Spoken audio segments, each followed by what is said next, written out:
Dragon Ball Sparking Zero is just around the corner, and we got to see a full story mode part of Goku surviving Raditz during the battle of Piccolo and Goku taking on Raditz at the beginning of Z. Now, what I thought we would do is we'd go over the events of what normally happens after and what would happen now. So starting off in the normal events, after Goku dies to Raditz in the Dragon Ball series, the timeline goes as follows. Krillin, Master Roshi, and Bulma arrive. They find Raditz dead and Goku dying, but Goku's body then vanishes shortly after. Piccolo regenerates his arm, he tells the others that Kami has plans for Goku in the other world, and picks up Gohan to train him. Goku's body vanishes. Piccolo takes this to mean that Kami has plans for Goku in the other world.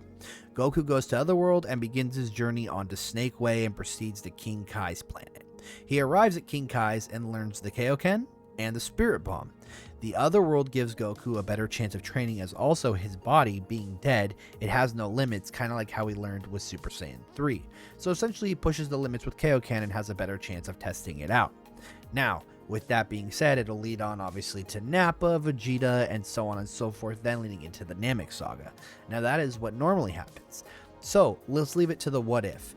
At the end of the what if, it kind of goes the same exact way, where Raditz's scouter is transmitting data to Vegeta and Nappa, and they find out what happened about the 7 mythical Dragon Balls, and yada yada, so on and so forth.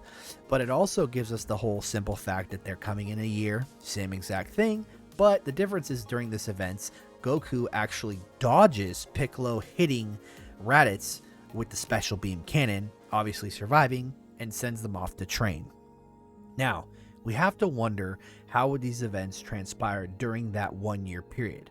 Obviously, being Goku, Yamcha, Tien, Piccolo, Gohan, Krillin, and the rest of the Z Gang, well, Piccolo's not technically in the Z Gang yet, they would all train.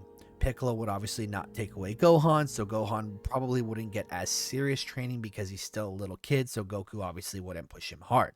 So it would probably leave us with Goku, Tien, Yamcha, and Krillin, and Chaozu, and they'd all be training, right? Piccolo would be off by himself, doing his own thing, and obviously we wouldn't really get to explore the Great Ape Gohan ripping off his tail and going to the moon, or blowing up the moon. So obviously Gohan would still have his tail as well.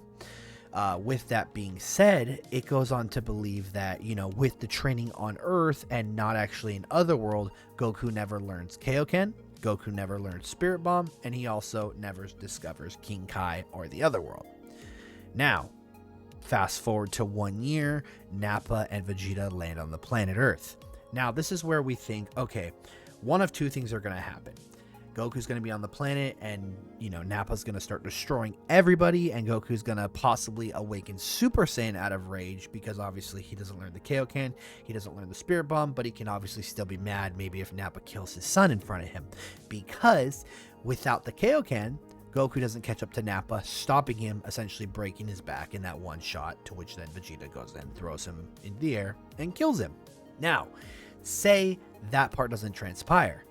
Nappa kills Gohan, Nappa kills Krillin, Tien, Chaozu, all of the rest, obviously, Yamcha dying to a Cyberman, but then Nappa killing Goku. Is this where it ends? How exactly would it go? Would Vegeta get his wish right here, get immortality, go over, kill Frieza, and then essentially rule the universe? How exactly would that transpire? And obviously there's other events also in this one, like instead of Piccolo, what if Krillin went with Goku and fought Raditz? There's so many different possibilities, but it really leads you to believe that if Goku doesn't die, it really doesn't set up any more of Dragon Ball Z, and they're kind of stopped at the Saiyan Saga. Let me know what you guys think in the comments down below, and do you guys agree with me, or do you guys have a totally different outcome? Let me know.